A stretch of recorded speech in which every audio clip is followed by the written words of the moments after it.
Review and discuss any updates fiscal year to date and most recent financial results, including actual budget and year-over-year comparison. So I'll turn it over to Scott to give us a State of the Union, State of the Town review. So it's been a while since we met. So this is just going to be a kind of an overview of the end of last year and the beginning of this year. So the financial summary that we posted for March, which is currently unaudited, shows that in total last year, our net position went down $38,000, almost $39,000. And then we were able to fully fund out of that. We funded all of the transfers. The work papers have been turned over to the auditor, and they've started their work on FY20 financials. And what happened at the end of last year, we got the COVID-19 restrictions starting to come down. We saw a pretty steep decline in building permits right at the end.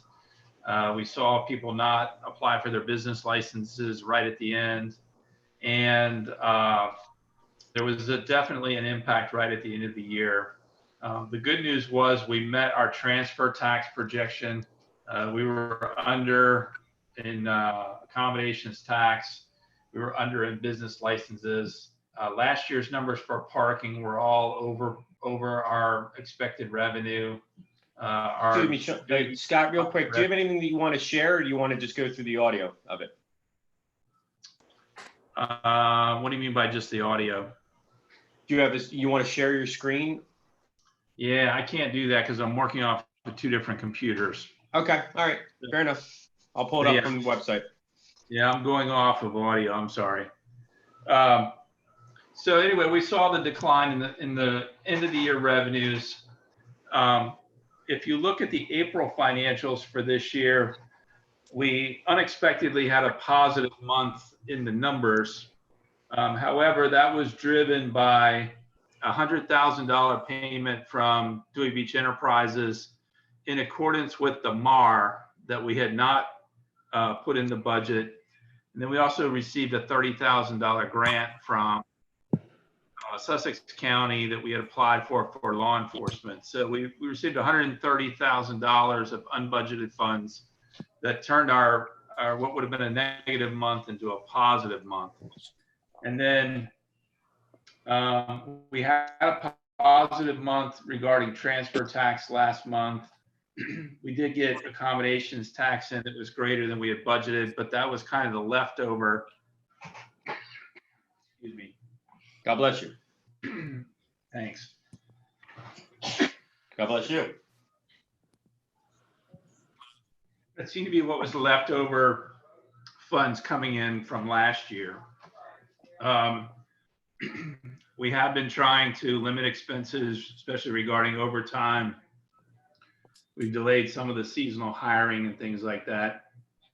And so from a purely number standpoint, like I said, last month was a positive month, but it was jaded by those 2 large unexpected revenues coming in. The kind of the good news, I think, if we were, I sent out the working copy of the COVID-19 scenario worksheet that we're working off of, and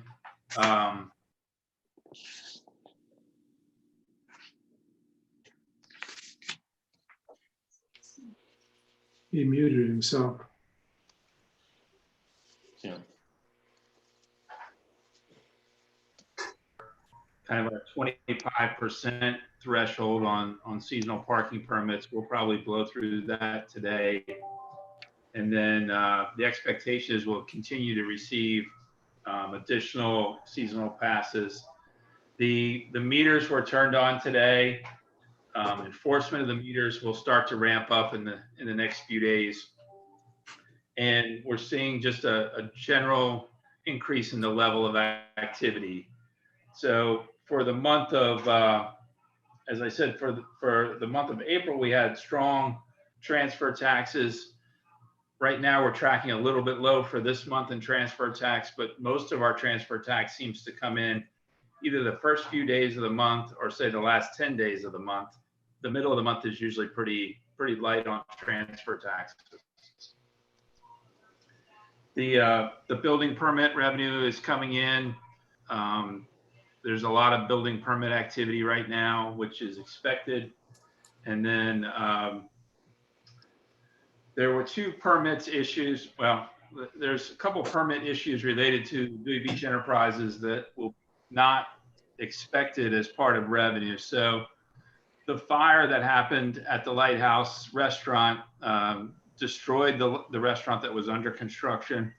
And it is also structurally damaged and made the Lighthouse structure unsafe. So that demolition is underway at the moment. However, they are required to rebuild it. So we expect them to file plans to rebuild the Lighthouse restaurant as well as the Lighthouse. I don't know that it'll be in the next couple of weeks, but it will be pretty quickly, we expect. Are you saying, Scott, they have to get additional permits for the rebuild? Yes, they'll have to get a new permit for the rebuild, and then they'll have to get a permit for the building of the Lighthouse structure. So, Okay, will they use the same footprint? They'll use the same footprint. They actually have to apply to DENREC for some pile driving permits, and there's some time of year restrictions on them related to that. And then they also have some time of year restrictions related to us for construction. So we're waiting for them to file an actual plan so that we can respond to it and do some review and things like that. They were in the process when the fire happened of modifying the original building permit for the restaurant because they were putting some canopies out over the seating area and stuff like that. So instead of modifying the permit, they're going to have to apply for a new permit for the whole structure in the coming weeks. I was just wondering if some of the people in the condos there would want it moved away from in front of their balconies and placed further out or at a different location. I didn't know whether anything was going like that or not. They may want that to happen, but that is not going to happen. The approved plan set has a footprint of both the restaurant and the Lighthouse on it. And I would not recommend any changes to it. There may be some grumblings from a couple people that have bought condos that will like the view with no lighthouse there, but they signed contracts with that view obstructed by the lighthouse. And so from an administrative standpoint, the lighthouse is required in the site plan and in the MAR, and we do not intend to deviate at all from that. Thank you. I didn't know whether we could make any money by moving it somewhere else. I think that would be an expensive proposition on our side and not make us any money.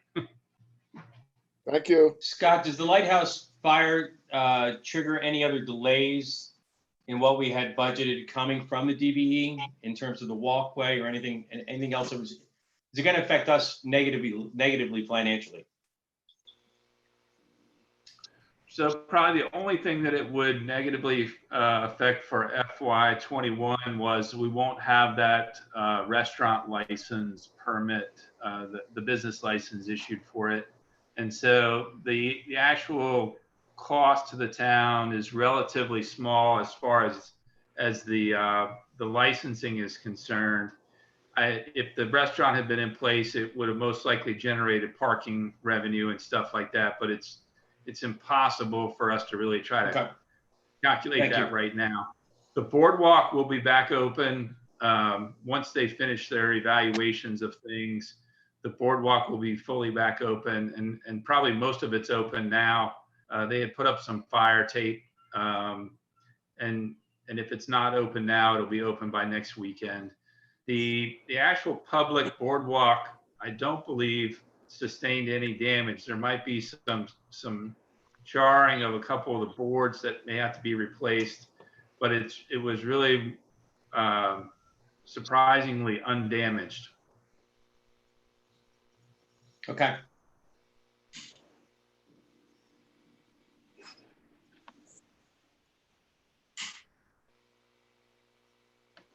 The talking about the budget, I think the governor kind of the governor's announcement that the beaches will open next weekend, I think in some ways threw us a bit of a curveball. But from a revenue standpoint, it will help us obviously avoid the, in this layout, the stress case. So there is a substantial increase in the level of activity around town today versus other Great. days this week. I can hear the horseshoes in the background. Yeah, 10-4. And that's being driven by a couple different things. So the highway work is progressing, but it's coming to an end. They still believe they're going to be mostly wrapped up by Memorial Day and be done with the pavement markings and stuff like that. I think it's going to take a few more weeks after that to get all the rapid flashing beacons in place and all the markings on the pavement down. But there's been a substantial increase today in traffic and in runners and walkers and bikers and skateboarders. The whole gamut of people are out. And so the things that we have to work with, some of the property owners and some of the business owners are, until the restaurants get released to open, even at limited capacity, they're only at carry out right now. And so I've committed to the partnership to working with various businesses to make some spaces available that may normally be meters, but would be kind of temporarily reserved for curbside pickup until we get the businesses fully operational or more operational than they are right now. Those are not designated today, and we'll probably spend some time next week with the business owners trying to get them designated. But the level of activity in the community has picked up substantially in the last couple of days. We're not anticipating that the governor is going to relax the either the quarantine requirements or the short-term rental requirements until after, I think it's June 1st at the earliest. And so those things will have an additional effect on us. But I think this weekend and how people react this weekend with good weather planned will either solidify his intent to move forward with what he's put out right now, or it will reaffirm that we need to make additional changes going forward. So I still think in accommodations tax and stuff like that, but people are coming in and seasonal passes and stuff like that. The business owners are buying their seasonal parking passes. And all the indication is people are gearing up for a summer. Now, how successful we're going to be this summer is certainly up in the air right now. But things look a lot better today than they did 2 weeks ago. And the hope is, at least my hope is, that we continue progressing down a positive path with respect to budget and different budget scenarios and stuff like that. So that's where we stand right now, unless people have specific questions. I have some questions. Bill, I mean, I don't know how we're doing this. I missed that part. I'm sorry I was late. But I just wanted to ask from a point of view of possible financial impact to the town when you said that about the quarantine still being in effect with, I'm guessing, Scott, you mean people who are coming from out of town? Out of state.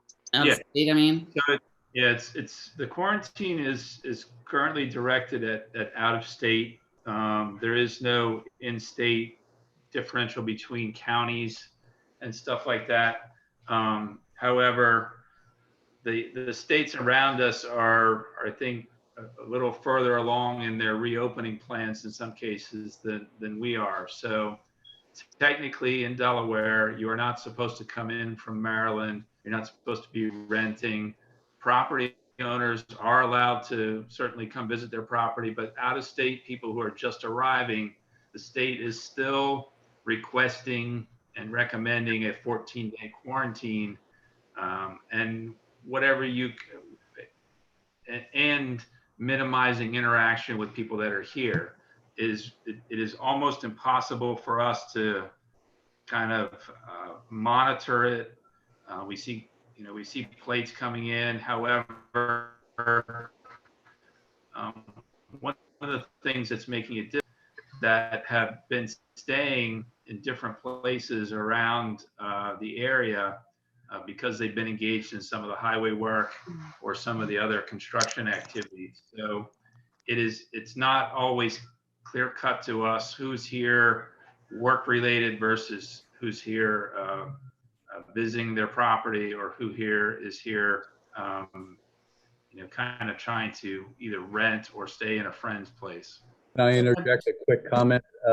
As I read the rule for quarantining, it's 14 days or as long as you're in town. Yes, whichever it's, yeah. Yeah, So- if you're only here for 7. So just as a clarification to Jill's comment, Scott, so the hotels remain closed, correct? The hotels are closed to somebody who just wants to rent a room for no reason or for Okay. vacation purpose. Essential workers can rent rooms, to my knowledge, Okay. and the hotels have been working with people who are working or classified as essential workers. But if you just want to show up in Dewey Beach and rent a room, they're not supposed to be renting a room to you like that under those circumstances. Jill, you had another question? I do. I just want to have a couple follow-ups to this. So first of all, I initially asked because I do think it's fairly unenforceable, and I didn't know what the role of the town was in this.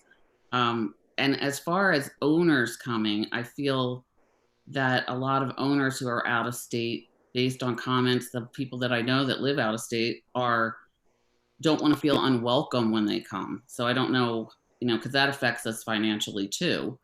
Because other states like New Jersey doesn't have a quarantine policy. And I have no problem with the quarantine policy. It's just, I think anytime anything's pretty unenforceable, then it can lead to problems. And so that led me to my next question about these short-term rentals, which are supposedly not allowed to happen until June 1st. But as someone who can hear kids out there carrying on, I don't know if senior week has started, not right now, but last night, or what's going on. And if we are getting all these people coming down this weekend, I'm going to assume they don't all live here. So, I mean, I don't know. It just is, again, I don't know how this. Jill, is your question, is there anything we should be doing about it, or is there anything the town's going to be doing about it? Yeah, and also that financially, I think as far as the business licenses go, like people that usually rent their houses, I know people that have not gotten business licenses yet because they're not sure if they're going to be able to rent or if they want to rent. And so finding out a date about that, I think, will be helpful whenever that happens. And who knows that, when they'll be able to do that. Right. So again, this is a very sensitive area for us to try to enforce.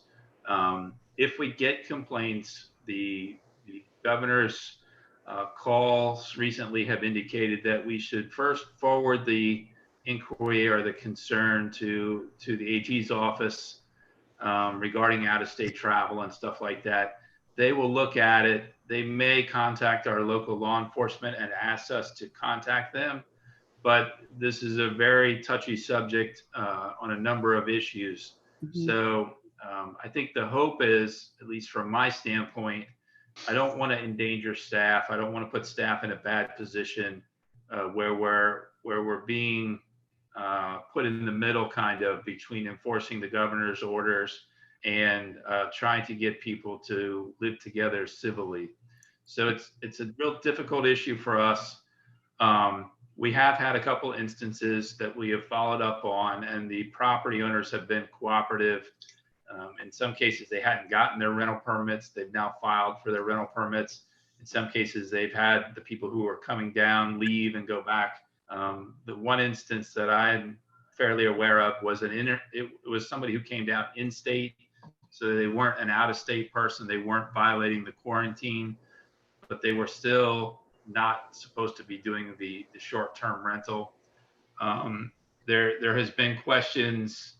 Commissioner Moskowitz had a question on what defines short-term rental for Bowie Beach, and so there's no definition in state law, I don't believe, that says exactly what short-term rental is. If you look at our code, I think it's any rental less than a year it doesn't say that specifically in our code, but I think it's safe to say that anything less than 4 months is, a short-term rental, and it could be as long as a year in our code is a short-term rental. And I think the odd part about some of this is right now, Sussex County is a hot spot, or recently it's been considered a hot spot. So some of these people that are coming in from out of state are actually coming from counties where the infection rate and the number of cases is substantially lower than the county that we're in right now. And they're questioning that requirement to quarantine. But the governor has to, we're a small state, so it's really difficult for us to carve out portions of a small state under different circumstances. So I think the Cape region over the next few weeks is probably going to see, assuming things keep trending the way that they are, a relaxation in quarantine issues and also a relaxation in short-term rentals. However, I don't know whether that's going to happen in June, early June, mid-June.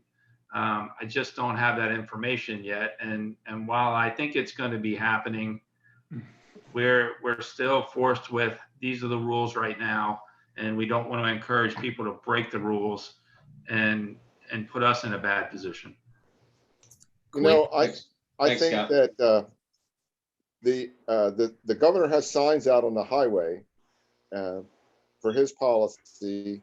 Our policy here in town should pretty much stick with our normal one. Like, as long as people aren't causing a lot of noise, trouble, trash, and parties, huge gatherings, I think we should sort of leave well enough alone. I'm kind of with you on that. It's a no-win situation for us. I mean, But on the other hand, for health reasons, if the state has a rule, that we should be following that, I think. I don't think we're doing anything that contradicts what the state has put in place. My last question, and I'm done after this, is about beach tags. And I know that's something that we've never done before. And I'm raising it for two issues. I don't know if you already talked about it or not, but I heard a YouTube video with Carney and I can't think of the New Jersey governor's name right now, but Miller. one of the questions that came up was about beach tags and how they use them in New Jersey and how they plan on using them to monitor the number of people that are going to be allowed on the beach. And of course, it is a way to generate revenue, even if it's only something temporary. And it is also possibly something that could help with contact tracing if it was needed. But I'm bringing it up here because of the, the potential of selling beach tags and then having them for other purposes as well. But I don't know how they plan on limiting people's access to the beach in New Jersey. And I mentioned that because is that just something that, I mean, again, we don't really have a way to control that. Might I suggest that every beach in New Jersey is controlled. I think there is only a single one that does not have those beach passes. And they've been doing this for many, many, many years. And I really don't think it could ever be managed here easily. Well, Rehoboth is talking about starting them right now. So I think it's an interesting concept. If you go out to the beach right now, we have a really wide beach right now. The beach replenishment over the winter, I was out on the beach on Sunday and it was probably close to low tide, but there was at least 200 feet between the bottom of the dune and the water line. and it may have been more in some places. So we have a lot of beach, and that's a good thing for us. We have 17, I think it's roughly 17 crossovers. So there's 17 points of entry into our beach. And, you know, we go up to both ends of our beach are unincorporated Sussex County. So the ability for us to implement beach tags quickly and effectively would be very, very limited, I think. The parking situation in Dewey Beach, we don't have public parking lots. So we don't have these large, massive public parking lots. We don't have people, at least to my knowledge, the DART system doesn't, you know, go from the park and rides and bring large amounts of people and drop them off at the beachheads for people to go over the beach. So we have a limiting factor just by the type of infrastructure we have. So we don't, the things that are really working in our favor to kind of limit the amount of people that come to our beaches, we don't have a massive amount of public parking available. We have on-street parking, but it fills up fast, and I think this season it may fill up faster depending on how people actually manage their parking permits and stuff like that. And then when you add to it right now, the hotel rooms are not being rented, so there's not an abundance or an overabundance of people in Dewey Beach that are actually staying here. So the day trippers may take up the parking spaces, but it's not being magnified by full hotels and stuff like that. So I think for at least our beach, and I may get proved wrong as we move through the beginning of the summer, if you took a photo of our beach versus Rehoboth and Bethany, you would see a lot more density on both Rehoboth and Bethany from the pictures that I've seen in my experience. Bethany, for example, has very narrow beach right now, and even after beach replenishment, their beach doesn't seem to be as wide as ours. Mhm. So I think we have the room for people to spread out. I'm hoping that they will obey and encourage the social distancing, maintain distances, so that we can hopefully be one of the I don't want to say textbooks examples, but one of the examples of the fact that we have a large beach that we can take a lot of people, spread them out safely, and allow people to enjoy the beach. We don't have some of the features like, you know, we don't have the boardwalk, we don't have a massive benching system, we don't have foot washes, we don't have a large amount of public restrooms. I think these are all We great. simply don't have infrastructure that what's that? I think everything you said is really a great advantage for Dewey as far as these things. And honestly, I hadn't thought about all these things, but I thought about it from an income generating point of view, and only be due to this year. I'm not an advocate for this. And especially if Rehoboth did it, I didn't know if it would make more people come over here, but it sounds like these are a lot of really good reasons that somebody should get in the Cape Gazette or something. I don't know, get some positive things about us, but that's it. Thank you, Jill. Thanks. Committee members, any of the committee members have any comments about Scott's review of the financials? I have two questions. Yes, Nancy. Budget question. I don't know if the payroll tax on every single category was like 50% higher than budget. So that's not just a month aberration. That could be a seasonal issue when our budgets are tight. And the police gas is down to at least 50% less than last year. So they went up in reimbursements on gas, which doesn't make sense with the COVID. Have you seen the price of gas? It's like 185. I think it was $1.70 at Royal Farms. Right. So that's why it doesn't make any sense that fuel reimbursement would be higher than budget. That's my 2 points. It was nice to see the set asides being reallocated to streets too. Yep. So one thing, probably another thing that I should have brought up, Commissioner Persinger and the other commissioners approved kind of some changes to the set aside accounts. Those, I believe, are reflected in the April financials. So we have moved money. We've moved the rainy day fund into the general fund, the Fulton Bank general fund. We've reallocated and redirected some of the set asides. The total amount of dollars is the same, but where those dollars are being directed has been changed. In some ways, some of it will go to Brown Advisory, some of it will go to the Street and Infrastructure Fund, but the total dollars by formula is the same, just a repositioning of the funds. So, Nancy, you were breaking up on a couple of things. One of them I thought you said was payroll taxes for people, and then something to do with police gasoline, I think. Correct. Those were the two. Yeah, I'll check on those things. I don't know the answer right at the moment. One quick other thing I just thought of when you were talking as far as budget goes, because it's something I don't think anyone would have ever budgeted for, is PPE for the police officers for the summer. Right. So as far as PPE, not just for police officers, but everybody, the police department has been ordering those supplies through their channels and accumulating them for the seasonals. We also have some for regular staff.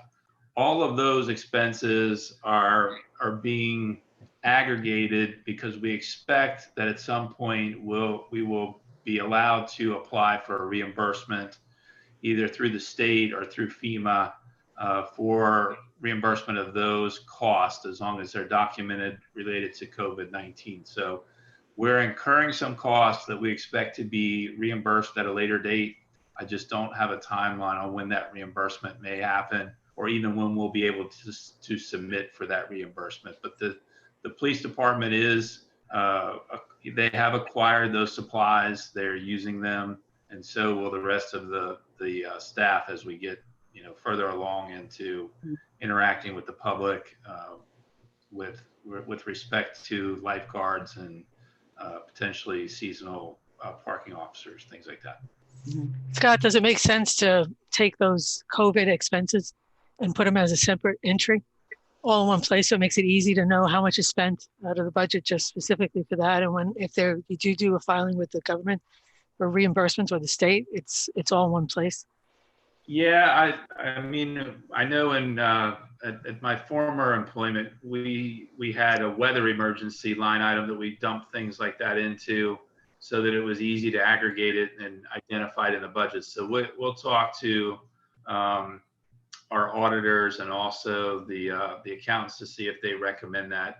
There's some additional expenses that we're incurring related to the facilities because we're having the facilities fogged so that we can ensure our employees that we have a safe and acceptable working environment. So there are some expenses that we're incurring that will show up in the regular budget that we expect to be reimbursed for as we move through the budget year. Okay. Nancy, I do think it's a great idea. Any other comments from the committee members? Any comments from the commissioners? Yeah, if just very quickly, Bill, I know the Rehoboth that's been talking about the idea of beach tags. I think that's clearly a volume control measure, but I wasn't aware that they were talking about selling them. It's not clear to me. I don't think that we are legally able to sell access to the beach. I think that's a problem for us, but I think we do have to be concerned about volume control. Probably not so much on the north end where you just have single family houses and a few day trippers, but down on the southern end where you have several hotels as well as the rental houses feeding into one or two beach entrances, we may need to be concerned about volume control down there and put some measures into place. But it's something that I think we need to talk about. But I think, my hope is that by next Friday, when the commissioners meet, we will actually have a set of procedures that respond to the conditions that the governor has established for reopening the beaches. That could be a publicly available document, I think, hopefully would put us in good light. And just one other quick point. I think the governor released today his plan for reopening. And it appears that even going into phase one, he seems to leave in place the restrictions on out-of-state travel, as well as the 14-day quarantine. So it's not at all clear to me what that means for the rental house market. We clearly need to find out more about that because that could have a significant impact. It doesn't seem to address the issue of short-term rentals or commercial lodging at all. So again, we need to get some more clarity on that. Thanks, Gary. Yes, David. Yeah, thanks. Guys might be getting to this a little bit later in the agenda, but I thought I'd just ask, do you guys have any thoughts? I know, you were talking about some of the increased expense and potentially some other revenue ideas with kind of could end up being a budget crisis, depending on how things unfold. Do you have any ideas or recommendations, any of you guys, around the expense side reduction, ways to approach that or anything like that? We have spent time, David, over the last 2 meetings, basically doing scenario analysis and understanding where we possibly could cut without putting the residents and the visitors of this town in jeopardy. Mm-hmm. Also knowing and looking at where there might be some scenarios. I assume, Scott, have you shared that with our new commissioner? Welcome aboard, by the way, David. Thank you. No, we've only talked by phone at this point, so we've not sat down and gone through individual budget issues. And yeah, so go ahead, Scott. No, I was gonna say, I don't want to glass over the fact that I still think we're not in a $2 million deficit, but I think we still have to be conscious of the fact that we're probably we're still looking at $1 million gap, I think. And that I'm hoping that gets better as we get more information and stuff like that. But with the opening of the beach, we're going to be required to maintain a level of safety with the lifeguards. I think we're going to see, at least at the beginning of the summer, reduced activity at the restaurants and the bars. So as long as the people that show up will behave themselves and stay within the social norms, we shouldn't have extravagant police costs associated with managing those crowds. But we still have issues related to the budget that we're either going to have to go into our savings a little bit or look at future revenues to kind of offset going into those savings for a short period of time, because I don't think I can I can't maintain the service levels that we need if I've got to cut expenses in the current year by $1 million. It's just going to be very difficult to do that. Mm-hmm. And so I still have a reasonably high optimism that our building permits and our transfer tax and things like that are going to be strong as we go through the year and the economy starts to rebound. The areas that I'm concerned about that I think I've mentioned before, certainly the accommodations tax is an issue for us. And because of the delay in short-term rentals, that's probably going to be an issue for us. While we increase the parking revenues, if we get a reasonable summer, I don't think we're going to be too far off of the parking revenues in the long run. But that's yet to be seen. As Commissioner Moskowitz has said, we had perfect weather last year. So if we have perfect weather this year, even with a limited opening, I think our parking numbers will be reasonably strong. But if we have poor weather, especially matching up with the weekends, that could be a very difficult blow for us also in the budget. So if I may, I think Scott, I think one of the keys to take away, at least from David's perspective, this is going to be an education for us this year, assuming that we have great weather like we did last year. It's going to be an education to see how much the beach is a draw versus the nightlife is a draw. Right. Because the nightlife will suffer. Now, we do not necessarily make any direct revenue from those restaurants and the A bar and the hotels, but we get significant amount of revenue from the parking. So it'll be a good indication as to how it affects us going forward. But I'd ask you to share that document where you've, in terms of the impact scenarios, Scott, just so everyone has it.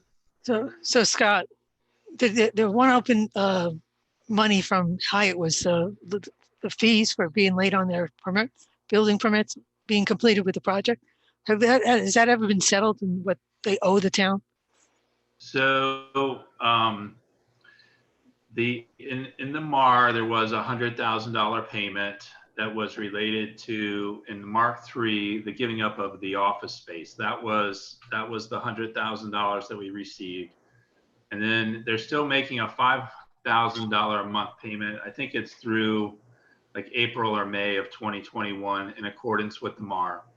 The things that are left related to closing out the MAR, there is a penalty for not finishing the project by September 8th of 2019. And it had to do with the completion of the bay walk and the gazebo and the shell and stuff like that. The expectation is that they've completed those things. However, we have not released them from the penalty at the moment because we haven't wrapped up the project. So now that we have kind of an extension of the project end date with the fire at the Lighthouse Restaurant, they have to reapply for that permit. They have to rebuild that structure. And while that wasn't an exact component of the MAR, it's important that we get all these projects done so that we can kind of, dot all the I's and cross all the T's in the MAR. So there's a penalty issue that has to be finalized.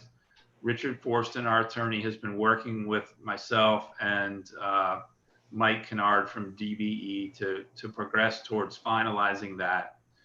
There is a component related to public parking. There's 85 public parking spaces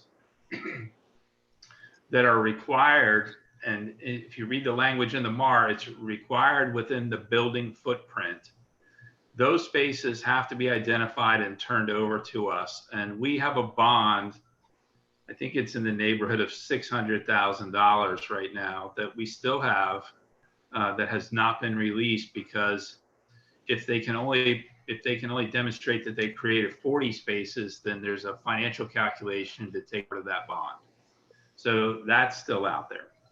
And then we have to finish up there is a component of the MAR that required, I think it was between 4,000 and 8,000 square feet of retail space. And we have been going back and forth technically with them to try and determine whether they have or have not complied with the MAR. And that issue is not fully resolved yet. And then kind of the final thing related to the MAR is there were a number of ABCC licenses that were associated with the various restaurants that were there. And there were some conditional uses associated with those establishments. We are in the process of working with Richard Forston and Mike Kennard and the ABCC to consolidate all of the ABCC licenses and get the license language to match up with any conditional use criteria, as well as any code issues for Dewey Beach. So the expectation is at the end of that, there'll be a document that we can post that Richard is certified that they met the conditions of the MAR and that we're in compliance, or they're in compliance with conditional use permits. And we've done everything we needed to do to consolidate the ABCC licenses and the floor plans related to the convention center and the Lighthouse restaurant actually match the ABCC license floor plans, which has been a problem in Dewey Beach. So there's a whole bunch of paperwork that's got to be matched up and certified as part of the closing up of this project. And while I would like to say we're close, I think that we're months away from getting all that documentation finalized and stuff. But at least we know it's a pocket of money that's going to come our way. So Yeah. that's good to know. And the only other thing that I look at when I know the shortfall, and I'm hoping that you make most of it up, that people are anxious to get back to normal and get social again. We have our surplus from 2018 and 2019 that we're not allocated yet, that's sitting in our general fund. So it was 528 for 2018, and it should be once they work out that legal fund dispute from last year, that should be another 60,000. So we're close to like $600,000 in sitting in reserves, not committed anywhere else as a town, which is pretty amazing. Yeah, I think that there is a fair amount of reserve. I don't want to rest on that assurance that we have reserves to carry us, through everything that might come our way. But the good fortune is that there is funds. There's funds in the general fund balance, and there's funds in the Brown Advisory short term that could be used if we get to an emergency. And we're very fortunate to have those. Hopefully we can manage and maneuver to where if we have to use them, we're using just a very minimal amount. Or it would be great if we can get to a point where we don't have to use them at all. We can cash flow without having to go into those things. I agree. But for the finance committee and the commissioners, they should have the confidence that the town's not going to fall apart. No, I agree. I don't think we're going to fall apart. I think we've got to be very diligent, and we've got to kind of focus on the problem and try and anticipate whether is this a one-year budget issue or is this a multi-year budget issue? Because if it becomes a multi-year budget issue, that reserve that we have will get expended quite quickly. Has there been any discussion with the state or any news from the state as to possible monies that might be available to help compensate the municipalities? So they're in Congress right now. I think they're debating a third stimulus or fourth stimulus or 3.5, 3.7. I don't know which one it is at this point, but they're evaluating some additional stimuluses potentially for local government. Newcastle County got money in the last one because they had a population of over 500,000 people. I think that was the threshold, but nobody else in the state got anything because our population numbers are a lot lower. So whatever the problem for Dewey Beach, I think, is that if it's a population-based formula, it goes by the census population, and we have a relatively small census population. So we wouldn't get the benefit of any consideration that we grow substantially during the summertime. But those things are yet to be seen. And so I think the first thing we have to do is concentrate on if we have expenditures related to COVID-19, that we get reimbursed for that. And then maybe there will be some funds that come to offset revenue losses, or they get coded to the general benefit of local governance and things like that. But I don't want to count on those things right now, because those things are probably months away at this point. Scott, it's Lynn. Have any businesses asked us for any concessions or any type of help? So we have not at this point followed up on business licenses, except when we see contractors working and things like that. So some of our businesses, I imagine there's several that have not paid their operating licenses for this year yet, but they also haven't been given the green light to open in any substantial way. So there's some follow-up that will happen with that. The biggest thing that people have asked for right now relates to this carryout issue and potentially reserving some parking spaces on the public street for carryout service until they get fully up and operational. And we're going to work kind of case by case with them to try to reserve some spaces and make some room for carryout service until the businesses get back up on their feet and get the expanded capacity so that carryout becomes a minor portion of their business versus a majority at this point. But there hasn't been a lot of requests that have come in yet. And if people have requests, I certainly would like them to make the request and submit it, and I'll try to work with them. I don't want to put a general all call out for that because we've got bills to pay also. So we got to come to some happy medium with people. All right, if that's, are there any more questions from the committee? We've kind of touched upon it already, Scott, but we have spent the whole meeting going through, but it is a difficult time. Has everyone reviewed the working copy for the COVID-19 impact scenarios? Yes. And does everyone have any additional comments or questions? I think Scott talked about that we're not looking at a stress case and hoping somewhere between the best and worst case. I think he said it's somewhere around $1 million what we're hoping. My only comment, and if you don't mind, I'm going to kind of go into the next operational issue because I think it is something we should discuss, or I'll ask the commissioners to discuss. And that is the fact that, this COVID-19, for all accounts, isn't going away. And whether we are going to peak again in October or it's going to reappear next March and April, until a vaccine is in place, we're going to have this issue. And so we need to, my initial thought was, and this is for everyone just to think about, is does it make sense for us to almost put together a special task force that touches upon what we can do via charter, what neighboring towns are doing, kind of like what Jill's talking about in terms of the beach badges, just so that we can secure sources of funding going forward if this is a multi-year issue. So I'll open that up to the other committee members just as a conversation, but I was just, I'm just curious what your thoughts are.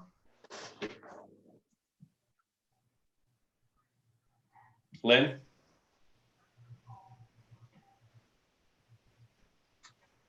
You're on mute, Lynn. There, how's that? Sound great. Okay. I don't think it's going away. I think, at the best, we'll have, by the end of the year, we might have a vaccine, which will then get people coming. I'm interested in knowing, and I don't know how we could do this ahead of time, what we touched on before about what kind of people are going to come to Dewey Beach. Is it going to be the rock and roll crowd, or is it going to be the family beach people? And I think there's two scenarios there, really. And nobody's going to come unless they feel safe. The bar people may come. I mean, I can go back to the last day that we were at a bar, March 17th, March 13th, before they closed the bars down. There was a lot of people there, and then they closed it down. So but there wasn't many people staying around town, and there wasn't many cars. So I really don't know. I'm with you. I think we need to have a couple scenarios about how we handle that and what we do depending on which way it goes. Bill, I think a task force for that's a good idea. I do too.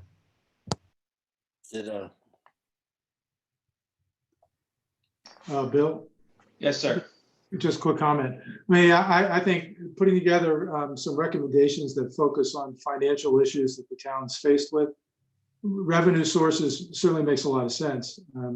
And I think most of us believe that this is not going to go away. We could well face a resurgence of the virus in the fall, maybe even in the spring as well. And that's one of the reasons we had 3 questions that were posed at the bottom of the scenario worksheets. How much of our reserve are we willing to put toward filling the budget gap? versus, how much we need to retain in the event that something comes back next year and our revenue generation is again severely constrained. Should we consider a line of credit, a commercial line of credit for being able to fill the gap? And then the third one that we have on that particular page is, should we consider borrowing from ourselves? That is, borrowing from the beach fund with an agreed upon commitment to repay ourselves at a reasonable rate of interest. There's also been some discussion maybe of using money that's contributed to the beach fund to help, new contributions to help close the gap as well. There's some limitations to that. We might even consider using future earnings to be able to close the gap. But those are just ideas. None of those are necessarily anything that commissioners have talked about and support. But I think we need to get all options on the table. And if this committee has some additional options to consider, I think that would be very helpful. Sounds good. Yeah, I guess my thought there, Gary, is that, there are things, I think it would be helpful if we had members or a member of the relative committees that, for example, the investment committee, in terms of looking at the investment portfolio, in terms of the risk portfolio or risk profile, excuse me, member from a charter perspective who can navigate. So at least giving us the opportunity in the future to bridge these gaps. What can we do? What can't we do? And how do we remove those barriers? Whether it's, I don't want to say tax, because then everyone's gonna say I said put an income or a property tax in place, but we really need to kind of have that, the gap. The good thing is that, as Nancy pointed out, we've had good years. We've had a lot of good years, and we have significant amount of cash in both the beach fund and the operating fund, but we can't sustain it long term. We need to have scenarios that we can pull the levers and move the levers, and we have the opportunity. I think we have a responsibility of the town to do it. So I'd ask that, I know from, my initial thought was to try to lean on the investment committee to get them more active as part of that role. But as we're sitting here talking, I think it might be that it's a cross-functional committee. So it's a recommendation, at least I had personally, and I know Dave Davies and I've talked, and it's similar. So just a thought. There's no scenario here that probably better fits the need for discussing a property tax than this one. So I don't think that should be off the table for discussion. Gary, I thought your 3 items were also important ones to consider, especially the beach tax. I mean, the beach fund that we have, and possibly borrowing or whatever the scenarios were. I don't have that in writing right now, but I think those are important. I think it's a time everybody has to think outside the box.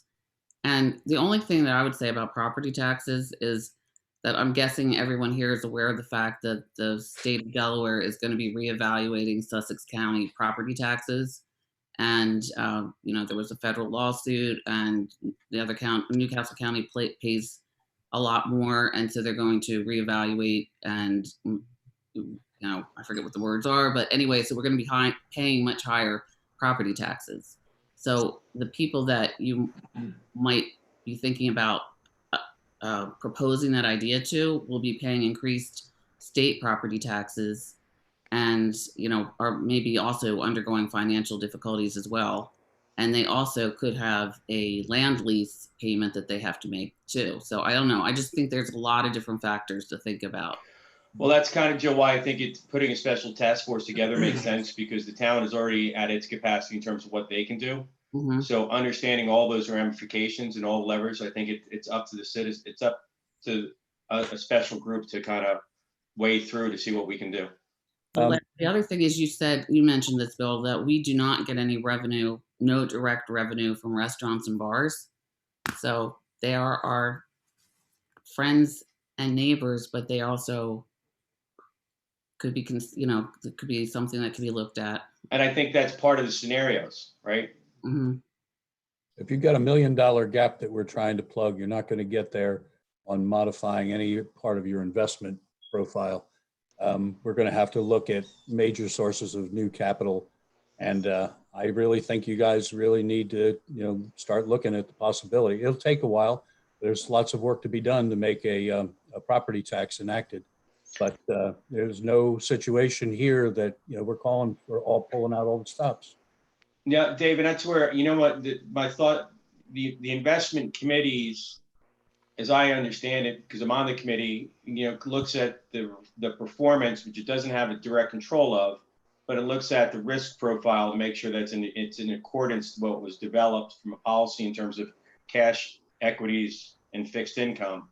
I just think that committee could be utilized better, or utilized in conjunction with charter to come up with some revenue opportunities for us. You're not going to change the risk profile to. No, I agree, but we have volunteers that are sitting there that we can use their brains for good.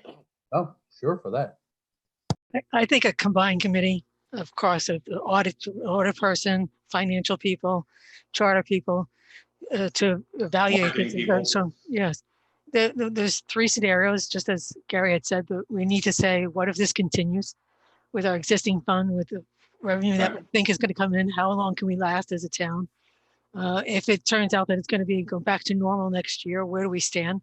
We knew that as a financial committee, as a commissioners, that we needed additional new sources of revenue. I don't know if you call it property tax. I called it structural revenue, but if there's some sort of revenue increase that would have to come no matter what, whether we go back to norm, it still means that we need a change of revenue coming in. The parking meters gave a little bit of relief this year, but it's not enough. It's only a Band-Aid. We have to come up with what's acceptable. And I believe that citizens would pay the additional money if they knew it was to maintain the atmosphere and the feeling of Dewey Beach that they love. That's why they did the investment in their real estate, and they want to protect that investment for their future families and friends to enjoy. Any other comments on that topic?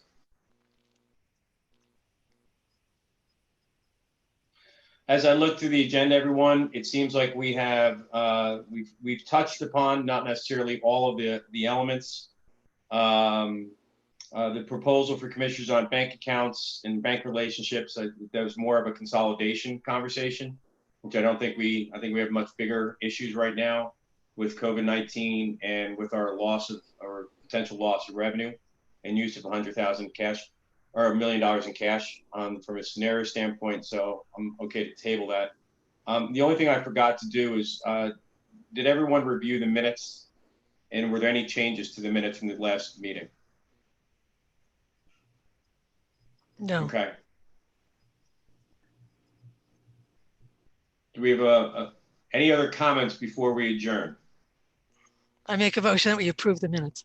Thank you. Second. Thank you, Phil. Just one idea I had, just as we were talking here. The leases, the Rehoboth by the Sea leases have gone up exponentially in the last, 8-10 years. And it's sucking a lot of money out of the community. I mean, the one I had over there, it went from like $600 a year to $18,000 a year. Is there any mechanism for us to levy something upon those leases? That would be a property tax. Well, whatever you want to call it. That's what you'd I call mean, It would be a it. lease fee. Yeah, a lease fee. Yeah, lease fee. Yeah. Okay, that sounds better. I like that better than property tax.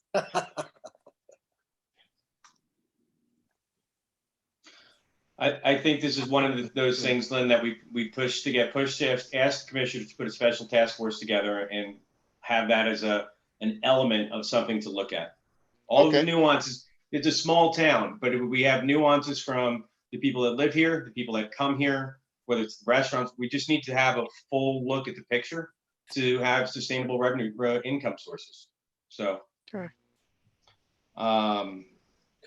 Could I make a copy of the thing that, or a comment? Sure, What Phil. Lynn brings up makes a lot of sense, mainly because a property tax is years away, because the property reassessment that each one of our 3 counties is going to have to do is going to take a long time to implement and get done, and it's going to be very, very expensive. So the possibility of a property tax based on the property's value, the assessed value, is a long way away. Mhm. So this whole thing about a lease fee, that's not bad. I like that. Well, I would just say that if you impose some type of tax, I think it has to be done fairly, because that's the whole point of this lawsuit in Delaware, that taxation was not done fairly. I agree. Oh, so property owners themselves aren't going to be taxed, only if you lease the land. I agree, yeah. The basis on that, the issue with the property tax at the county level is that the counties have not reassessed property in multiple decades. And so they need to reassess the property, but part of the reassessment, if they raised $100 million now and they go back and they reassess the property, they have to roll back the tax rate to get to a same rate first, or same total tax. So they'd have to roll back the property tax rate to get to $100 million. And then they would have to vote to raise taxes again. So it's the assessment is really to proportionalize the what you would argue is fairness, because the values in Eastern Sussex now are substantially higher than the values in Mid Sussex and potentially Western Sussex. So there's a disproportion of tax revenue that's not being received. That's the argument. And because the state code actually required them to reassess, they just ignored it and didn't do anything with it for many, many years. It's an expensive proposition, but it is not intended on face value to raise more taxes. They have to do a next step to raise more taxes. I didn't know That that. wasn't my understanding of the rulings, but I could be completely wrong. Well, that's how it worked in Dover when we did property reassessments. Without any other comments, can I have a motion to adjourn? Oh, Wait, I have a comment. Well, thank you all for the feedback, but Nancy has a motion and Phil had a second on the minutes, but there was never a vote. So just you guys need to oh, vote. thank you, David. All in favor? Yes. Any opposed? Thanks, David. Do I have a motion to adjourn? So moved. Second. Second All it. in favor? Yay. Enjoy your weekends.